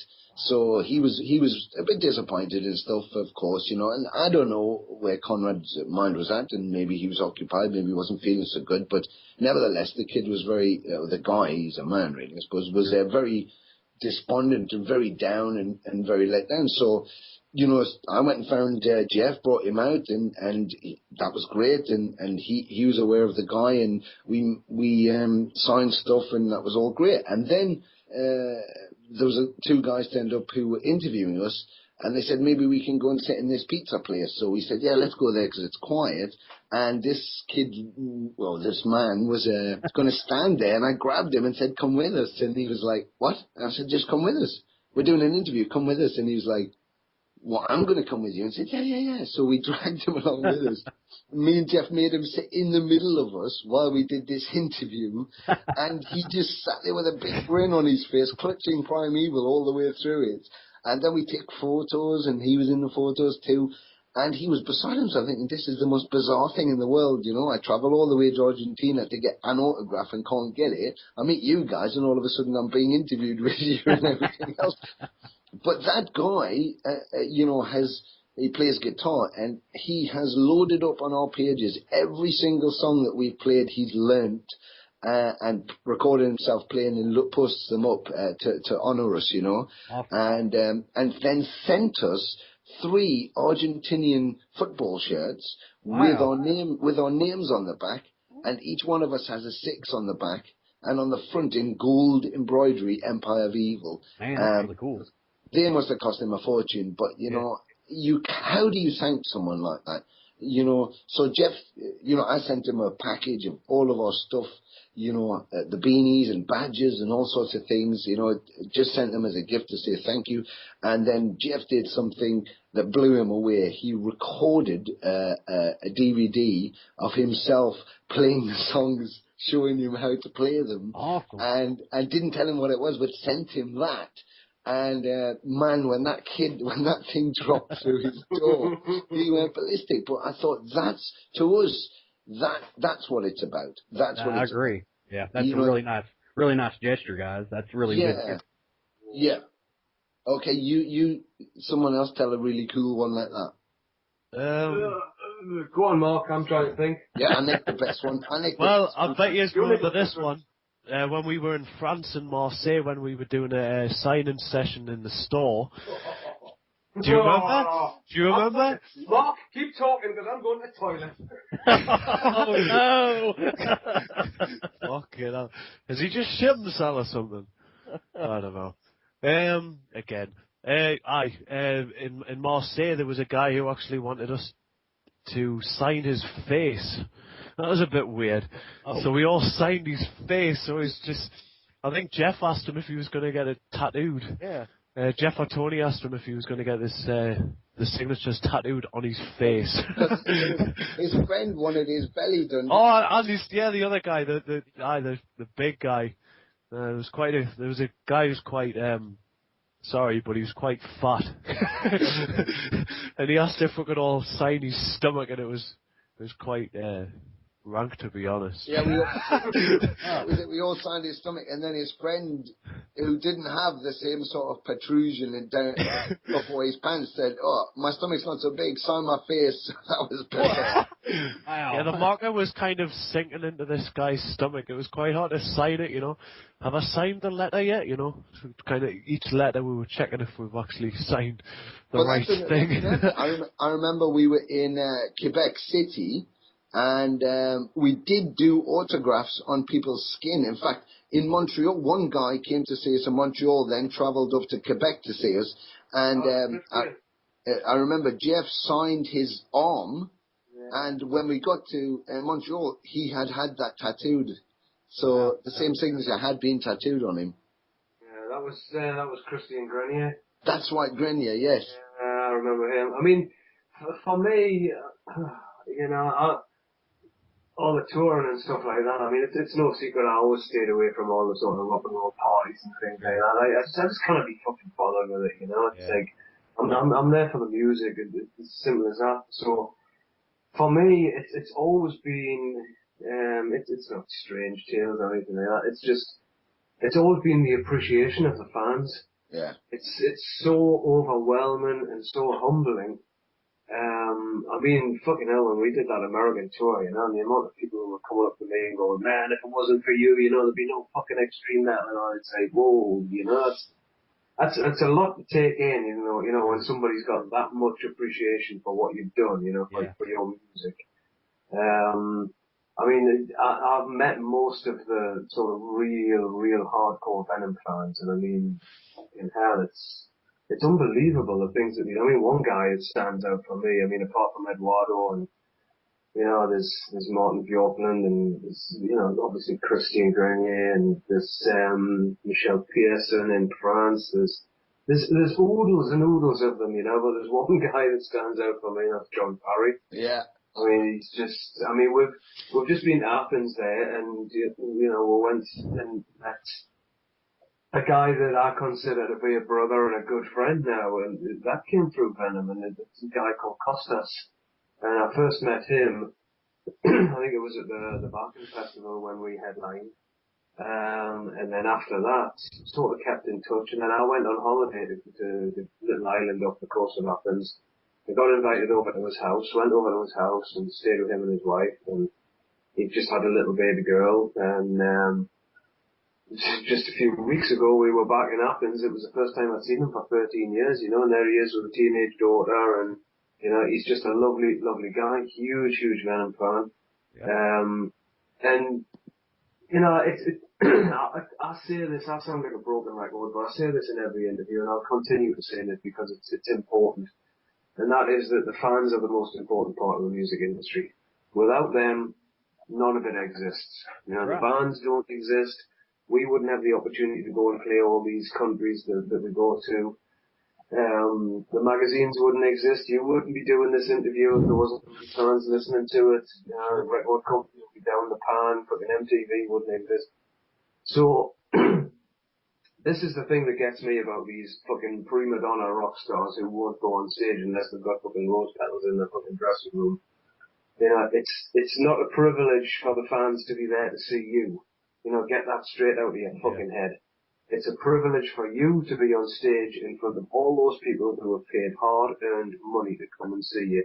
So get on the fucking stage, do your fucking job, give them the time of their lives, and then if some fucker asks you for an autograph at the end of the night, take the time to stand there and sign it. It'll take you 2 seconds to scribble on a fucking piece of paper, you moron.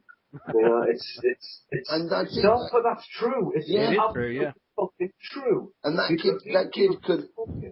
kid like Eduardo from Argentina, or when we were in Milan there in Breslau, you know, those 3 kids, the 3 guys came from Poland. You know, and there was somebody else who travelled from America, 2 guys that came from America to see us at one of the shows. I mean, you know, they're actually using their holiday time because they think they're not going to get an opportunity, or they can't wait for us to come near them, or we possibly might not, and they're coming all that way. And you're telling me someone's going to take all that time, bring all his albums and fly away? I mean, the kid from Poland, he had an album that was from my former band, because his album band had seen us in Poland in 1988. And he bought the album, but his dad was at work, he couldn't come, so the son came and he said, take my album and get him to sign it. And before we went, the kid said, look, I'm coming from Poland. If I brought my albums, do you think you might sign them? Because, like, I don't want to carry them all if you're not going to sign them. I said, mate, if you bring them, we will sign them. And we did. We stood there and signed every single one. And, you know, I do realize if you go on stage and you're playing a fucking stadium and there's 50,000, 100,000, whatever, people there, yes, of course you can't mingle in the fucking crowd and sign everybody's autographs. So, but you still can spend some time. And it doesn't have to cost them $600 fucking dollars or $700 to take a fucking photograph with you. Motley Crue. Okay, yes, exactly. Or Sabbath or any of that. And okay, maybe you can only do 10 or 20 people on your way in and 20 or 20 people on the way out. You can't do everybody, so somebody's going to miss out. But you can do 10 or 20 people. So you can do as much as you can. You see them when you go to premieres. You know, I've been to a couple of premieres and movies I was in and invites. You know, people walk along the red carpet and get photos taken and shake people's hands and say hi. And even if it's just hi, those people, you've touched them. They've came all the way to see you and you've touched them for a moment. That might mean something insignificant to you because you've just said hi and give them a handshake. But to them, they're going to remember that shit. They take that away. And, you know, at the end of the day, we're fans. And if Lemmy had stood and chatted to me for 20 minutes, I'd have been fucking beside myself as a young guy. And the same thing for Jeff and KK. And the same thing, anybody from Sabbath with Marc, you know. We're fans first. So we know what it's like to be on the other end of the stick. And, I mean, talking about that point, when we played the Inviters Club in New York, one of the final dates that we did, the dressing room was in the basement, so you had to come up through the basement, through the bar, through the room of fans, because there was one way onto stage, and that was like coming from the back of the place. Walk through everybody, get on stage, plug in, and then start your show. Okay? So, you know, we did that, and the place was fucking packed. When we finished, Jeff hadn't even unplugged his stuff, was still sweating his nuts off, and we left. He was there for 30 minutes with those fans signing. So we played the last chord, thank you very much, good night, took the guitar off, and everybody just went, can you sign this? And that man just stayed there. Me and Jackson fucked off and got showered and changed and went to yeah, Jeff's that way. Bye. The point was, you know, yes, you think, oh, fucking hell, I'd love to just go and get a drink, or I'd love to just get a shower. But even though that's what we think, the fans come first. And if they want us to just stand there for the next 4 hours, talking to them, signing, you know, then we do it. We won't always be able to have that pleasure, because we might be being rushed in somewhere or rushed out. Sure. But while you can, I think it's really important. And that's part of who we are. So, you know, we do meet crazy people, but they're crazy in a good way. They're just really into their music. They can't believe you're there, and they can't believe you're standing out. You know, in Portland, we were having a cigarette outside with a guy. He said, oh, could I grab a cigarette? I said, yeah. And there was me, him and Jeff having a cigarette. And then I've just realized I'm in the middle of fucking Portland, and I'm standing here with Mantas and the Demolition Man, just me, and I'm smoking a cigarette. How cool is that? Yeah. You know, and yeah, that's we're accessible, and I think that's good. Well, you know, and that's something that a lot of the bigger bands, and I understand bands to a certain point, they want some privacy and stuff to a degree, but you know, I have a buddy that became a fan of my page on Facebook, and he was telling me about James Hetfield, and I know Metallica is a global band. Yeah. I understand they like to have a little privacy, but he said he was in Florida. This guy, he was in a restaurant. James Hetfield came in with that brewer, that comedian guy. Yes. And came in. It was a restaurant, and I understand, they don't want to be hounded all the time when they're eating or whatever. But my buddy said, he recognized him as James Hetfield, and the guy said he didn't approach him. He didn't go up to him. Now he may have, I don't know, but he said James saw that he recognized him, and James just turned his back to him at his table and just acted like he didn't even see him. Now, I don't know how you guys feel about if you're out eating or whatever and people bother you, and I know that sometimes is an issue for some people, but I thought that was the guy didn't even approach James. Yeah. But James made it a point to turn his back to him and not even acknowledge, he didn't even want to have anything to do with him. And I think that's the thing. I think like Jeff just said before, if you went in there, they recognize you, now they're going to be wanting to talk to you or say hi or just get an autograph. 2 seconds. It'll take 2 seconds. Now it's very easy to go in there and just turn your back, and that's a cold shoulder, and then have the guy walk like, man, the guy was an arsehole. I didn't even do anything, and but if he had made eye contact, said, hey, how you doing? Signed a napkin, walked across, went, that's for you, buddy. Nice to see you. I'm just having some food. The guy would not have bothered him again, but would have went, holy fuck, James Hetfield just came over and said hi to me. Yeah. So, I think that's the parallel. If we're sitting having food and someone just comes in and sits down or comes across to us and says, hi, could I get your autograph, whatever, straight away we'll do it immediately. We could be starving. I could be, just dying to get on with it, but we will always do that because, like Jeff said, it takes 2 seconds. It takes no time and it's no effort. And, the other thing I think is, you wouldn't be in the position you're in if that guy who wants to come over and say, could I just say hi and get an autograph signed, if that guy hadn't bought your album, bought your shirts, bought your fucking merchandise, and put that money in your bank that he worked for, you wouldn't be in that position. So giving something back is easy. I just wish most people would do it, really. Yeah, me too. But all right, guys, I'll ask one more question here, and this is one I try to ask all bands. And I've talked to Tony already about it, but since I got you all three here, me being from Tennessee, obviously we're not a heavy metal state, but we do have a legacy of music with Elvis Presley, the king of rock and roll. So So if Empire of Evil were to do a cover song picking from the Empire of Elvis song catalog, what songs would you personally want to cover? What a question. Oh, God. I'm ashamed to say I'm not that familiar with Elvis's stuff. Oh, my God. Blasphemy. Oh, God. What about Devil in Disguise? Well, that's the one I said. Yeah, that's what Tony said. I mean, for me, I was raised on rock and roll. I mean, real rock and roll, and of course Elvis, Billy in the Comets, and all that sort of stuff. And for me, my dad was totally into rock and roll. He was a Teddy boy, and so for me, trying to pick an Elvis song is impossible.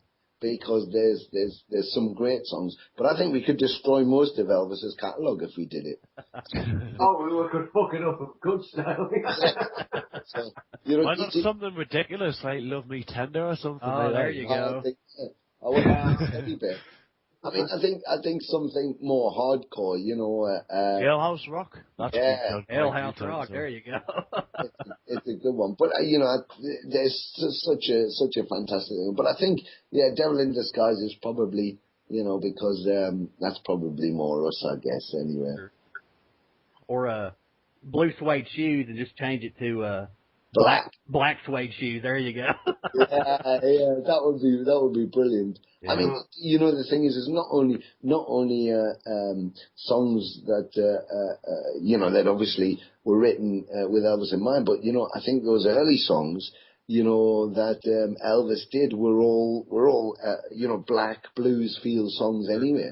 You know, and the amazing thing with Elvis is initially, because it was only radio and record in those days, you know, everybody thought he was a black singer anyway because of his start. So I think, you know, his heritage is our heritage. So, you know, thinking about Elvis now, you think of the Hawaiian concerts, the white suit of Vegas and all that shit, and somebody eating banana and peanut butter sandwiches, you know, with a bad heart. But, you know, when he was out, I mean, that Ed Sullivan, I was in New York once and I went to the Ed Sullivan Theatre to see Dave Letterman, but that wasn't the reason I went there. I had to go to the Ed Sullivan show because that was where, you know, the Beatles, Elvis first did his show. And you think of those early days where he was doing, you know, black music, blues, and exporting that as rock and roll to the rest of America was quite a shock.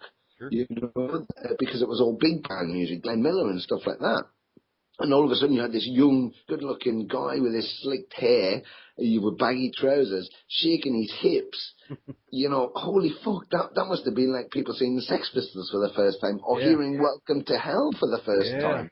You know, and people tend to forget that. So I think if we did do anything, I think we'd do something very early on, you know, pre the movies and all that. So the very early recordings, just to really do something with a real feel to it, you know. What about Burning Love? Burning Love, that would be a good one. Kind of have like a twist to it though, you know. So you're setting whoever it is on fire or something like that, you know. We're back to the barbecue and priests again, aren't we? I tell you what, Burning Love could be about capturing a dose, couldn't it? Yeah. Yeah. A honk. Did I say that out loud? There you go. All right. Something like that. Well, guys, I think that's about all I've got. I want to thank you again for taking the time to talk to me and for skullbanger.net. Hey, if you want to leave with any parting words of wisdom, tour dates, Finland tour dates, man, let us know about them. But right here's your shot to leave with any kind of parting words of wisdom. Well, I'll start off just by reiterating what I say, and that is a massive, massive thank you to every fan who's supported anything that we've ever done, past, present, or future. Without you guys, we couldn't do it. It's as simple as that. So, thank you isn't a big enough word. Eternal gratitude. That's all I've got to say. Stay with the Empire. Fucking, we're coming for you. Awesome. Anybody else? Just the same, really. It's hard to kind of express how you know, what to actually say to fans. It's just unbelievable, you know. And I want to thank them for accepting me, you know, in the band, really, you know. Just like, I didn't expect this sort of response. Everyone's just been so lovely, and just, you know, people have went crazy at shows and stuff like that, and just, you know, like Jeff says, we're nothing without the fans, you know. They're the ones sharing the music, and they're really pushing to get our name out there on Facebook, all over the web and everything like that, you know, and telling the friends about us and everything like that, you know. So thanks, guys, like, you know, fucking hell. Fucking stay metal, and just absolutely incredible to have you part of the Empire. You know, we are all one. Cool. Yeah, I think that's well said by both those guys, and I would just say thank you, Skullbanger, thank you, TJ, for having us on, and absolutely, it's been brilliant. And I was frantically looking for our tour dates so I could update people about the finish dates. But we do hit Europe in October with we do the Slaughterfest tour with Exuma, Onslaught, and Master. And there is a date in Finland that I can't find it at the minute. But guys, just if you go www.empireofevil.com, that's the our main site. John Parry is our webmaster there. You can contact him with questions, or if you send something in there, you'll get me or somebody. And that's where our news section is, and our shows are all posted up there. You can see reviews and interviews and any tags like for this, for Skullbanger, for TJ, and we'll put all the links up there. Other than that, please, you're more than welcome. We've got a site on Facebook, Empire of Evil, but also each one of us are on there. If you just search our names, you'll see pictures, you'll know it's us. Please just come and hit us up on there, and you can continue. Any questions that you wanted to ask that you haven't read answers to, or we've missed, or then feel free to come and chat. I'm a bit more available than Mantas, but Marc's always on there too. So if you'll find Mantas from time to time, he'll be cruising in there. But feel free to just hit us up and talk to us whenever you want to. This is about building an empire. This is about us bringing everybody back to the same place, and that's our love for heavy metal, our love for heavy music in whatever the genre is. It's about the synergy, and it's about us all being one thing and taking the world back. Certainly in a state where economically countries are suffering. There's so much violence. There's so much bad shit going on. The rich are getting richer. The poor are getting poorer. And like every time in world history, it takes the youth to stand up and stop it and change things. Okay, we not might be the youngest guys, but we've still got a lot to say. So come and be part of the empire, build it throughout the world, and let's put ourselves where we should be, and that's at the front line, and change this shit and do something about it. And if we have to do it through music, then let's do it through music. Let's show everybody that we're still a strong community, where heavy metal fans are the most intelligent, the most diverse, the most intellectual fans, regardless of what anybody thinks of us, because you listen to this type of music you do. We're always pushing the boundaries, and we're always trying to change things. It's why we make such a great dents in the world. So let's stay strong, and let's all be one thing, and let's spread the word. And thank you for your support of Empire from the bottom of our hearts. Thank you, guys. Yeah, thank you. And that's it. This is TJ for Skullbanger Not Dead, and thank you all for listening. Bye.